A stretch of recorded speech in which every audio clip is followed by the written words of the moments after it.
안녕하세요. 글로벌 리스크 책의 조이준입니다. 오늘은 저희가 항상 하고 싶었던 얘기를 하나 들고 왔습니다. 바로 캐나다의 TD은행 얘기인데요. 뭐 아시는 분은 아시겠지만 사실 이게 굉장히 중요한 얘기인데 한국에서는 크게 보도가 안 됐습니다. 왜냐하면 미국에서 캐나다 은행에 벌금 매긴 게 우리에게 큰 뉴스일 리가 없잖아요. 그렇지만 역대 최대 규모의 자금 세탁 벌금을 맞았고요. 더 이상 영업을 확대하지 말라 영업 제한까지 걸었습니다. 이것 때문에 은행장도 바뀌고 난리가 났는데요. 그 소식을 구체적으로 알아보겠습니다. 은행이 자금 세탁 방지에 잠깐만 방심하면 어떤 일이 일어나는지를 보여주는 아주 대표적인 예라고 하겠습니다. 자, 이건 지난 10월 얘기입니다. 미 법무부 TD은행의 자금 세탁 방조로 4조 원대 벌금 부과란 기사입니다. TD은행은 미국 당국과 약 30억 달러, 그러니까 4조 3천억 원, 그 당시 그랬는데요. 지금으로 해도 1,400원으로 계산하면 한 4조 3천억 원 정도 나옵니다. 미국 당국과 약 30억 달러의 합의를 통해 여러 해에 걸쳐 자금 세탁 방지 프로그램의 부실로 인해 조직적 자금 세탁이 발생한 점을 인정했습니다. 미국 역사상 자금 세탁 혐의로 가장 큰 벌금을 받은 은행으로 기록됐습니다. 마약 범죄 조직 등 세계 주요 자금 세탁 네트워크가 약 6억 7천만 달러 규모의 자금을 TD은행 계좌를 통해 이동시켰고 고위 경영진이 문제를 인지하고도 이를 방치해서 논란이 됐습니다. 6억 7천만 달러를 이체했는데 벌금이 30억 달러인 겁니다. 이건 미국이 얼마나 의지를 가지고 벌금을 내렸는지 일벌백계 하겠다는 의지가 강력하게 드러나는 거죠. 미 법무부는 은행이 최소 3가지 서로 다른 자금 세탁 네트워크를 통해서 수년에 걸쳐 TD은행 계좌를 통해 총 6억 7천만 달러를 이동시키는 것을 허용했다고 밝혔습니다. 당국은 이 은행이 여러 범죄자들과 자금 세탁 조직들의 선호 은행이 됐다고 지적했습니다. 윌리 아데예모 재무부 차관은 펜타닐 및 마약 밀매, 테러 자금 조달, 인신매매 이르기까지 TD은행의 만성적인 자금 세탁 방지 실패는 다양한 불법 활동이 우리 금융 시스템에 침투할 수 있는 비옥한 토양을 제공했다고 강력하게 비판했는데요. 실제로 한 남성은 TD은행 지점을 통해서 4억 7천만 달러 이상의 마약 자금과 기타 불법 자금을 이동시키면서 직원들에게 5만 7천 달러 이상의 선물을 뇌물로 제공했습니다. 이 남성은 TD은행이 가장 느슨한 정책을 갖고 있었기 때문에 해당 은행을 선택했고 하루에 100만 달러 이상의 현금을 입금하고 이후 수표나 전신송금으로 자금을 다른 곳으로 이동시켰다고 했습니다. 이를 수사했던 검사에 따르면요. 은행 카운터에 현금이 쌓여 있고 ATM 인출금이 하루 인출 한도보다 40배에서 50배 많은 경우도 있었지만 직원들은 이를 저지하지 않았다고 합니다.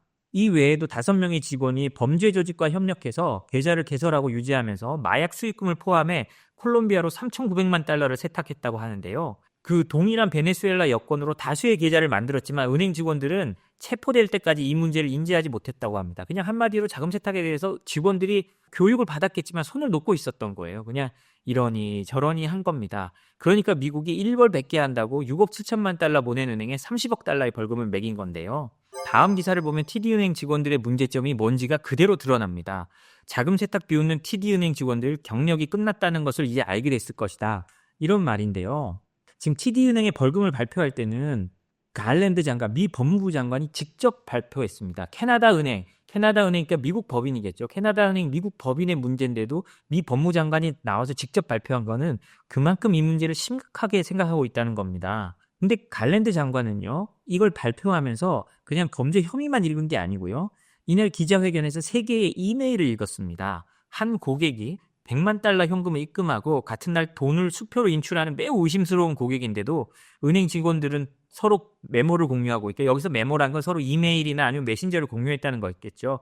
하하 하고 LOL이라고 하죠. laugh out loud. 그러니까 크게 웃다 하하라고 하고 크게 비웃는 메시지를 서로 주고받았다고 합니다.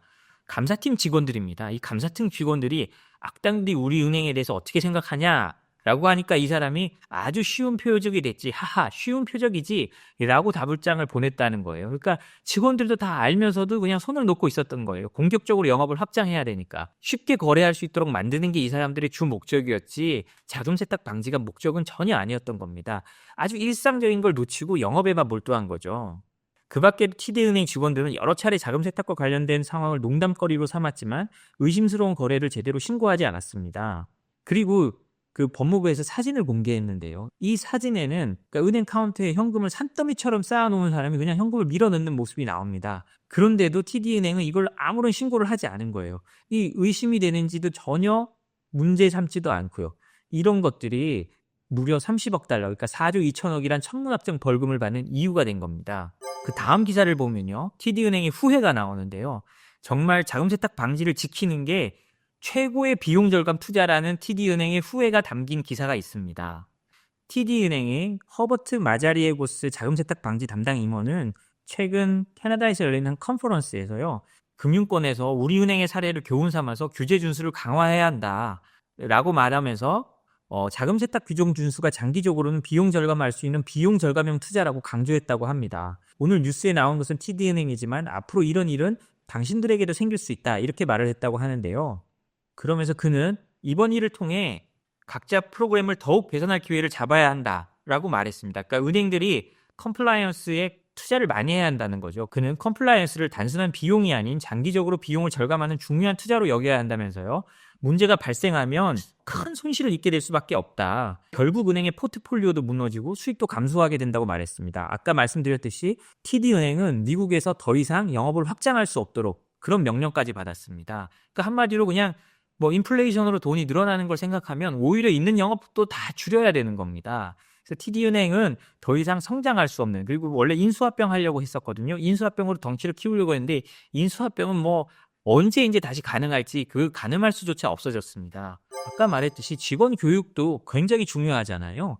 직원 교육이 제대로 안 돼 있으니까 이런 일이 생기는 겁니다. 그래서 책임자를 교체하고 교육에만 TD은행이 직원 교육에만 얼마를 쓰냐면요, 약 7천억 원을 쓰기로 했습니다.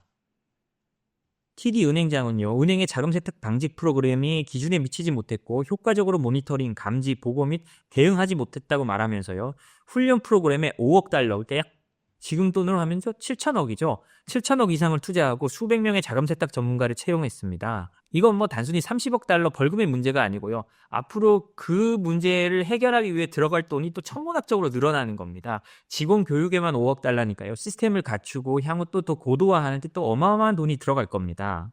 자금 세탁 위반 4조 벌금 TD은행 내년 수익 전망도 못해 자신들이 얼마나 수익 낼지 전망조차 못하는 상황에 빠져버렸습니다. 이거는 지난 12월 9일 기사인데요. 로이터 통신에 따르면 TD은행은 5일 자금 세탁 방지 개선 프로그램을 진행하면서 2025년은 아주 어려운 해가 될 것이다 라면서 중기 수익 전망을 철회했다고 합니다. 그러면서 수익 목표치를 2025년 하반기에나 업데이트할 수 있을 거라고 했습니다. 자기들이 이 자금 세탁 방지에 돈이 얼마나 들어갈지 모르기 때문에 수익 전망 자체를 할 수 없는 거죠. 그리고 당연하겠지만 은행 리더십도 교체됐습니다. 이건 저희가 9월 달에 쓴 기사입니다. 이게 벌금이 나오기 직전입니다. 벌금을 맞을 거라고 예고된 상황이죠. CEO를 교체하기로 했는데요. 후임은 한국계입니다. 이게 어떻게 생각하면 아이러니일 수 있는데요. 레이먼드 천이라고 한국의 캐나다인이 임명됐습니다. 물론 이런 과정을 거치면서 TD은행의 신용 등급도 낮춰졌습니다. 물론 완전히 하향된 건 아니고요. 전망이 신용평가에서 피치는 TD은행의 신용 등급 전망을 안정적에서 부정적으로 하향 조정했습니다.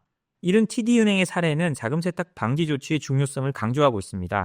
자금 세탁 조사는 은행의 평판과 재정 상태에 심각한 영향을 미칠 수 있고 국제적인 인수 및 확장 계획에도 장애가 될 수 있습니다. 지금까지 한국에서는 자금 세탁 문제로 이렇게 큰 벌금을 받은 적이 없었는데요. 이제 한국 금융기관들도 해외로 나가고 글로벌 네트워크를 통해서 긴밀히 엮여가고 있습니다. 이럴 땐 언제든 자금 세탁 문제가 생길 수 있거든요. 이걸 어떻게 막느냐가 한국 금융기관의 신뢰도를 지키고 세계로 확장할 수 있는지에 대한 기반이 될 겁니다. 그런데 앞으로 더더욱 이런 문제가 중요해집니다. 왜냐하면 자금 세탁과 제재에 대한 규정들이 더욱 엄격해지고 있기 때문에요.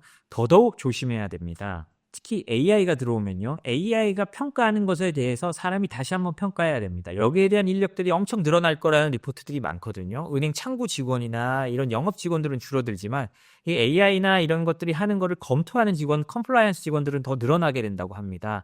이런 부분을 잘 생각해서 우리도 전략을 잘 짜야 할 것 같습니다. 오늘 전해드릴 소식은 이 TD은행의 재앙적 자금 세탁 문제에 대해서 전해드렸습니다. 오늘 이 소식이 여러분들께 도움이 됐으면 좋겠습니다. 구독과 좋아요, 알람 설정 부탁드립니다. 감사합니다.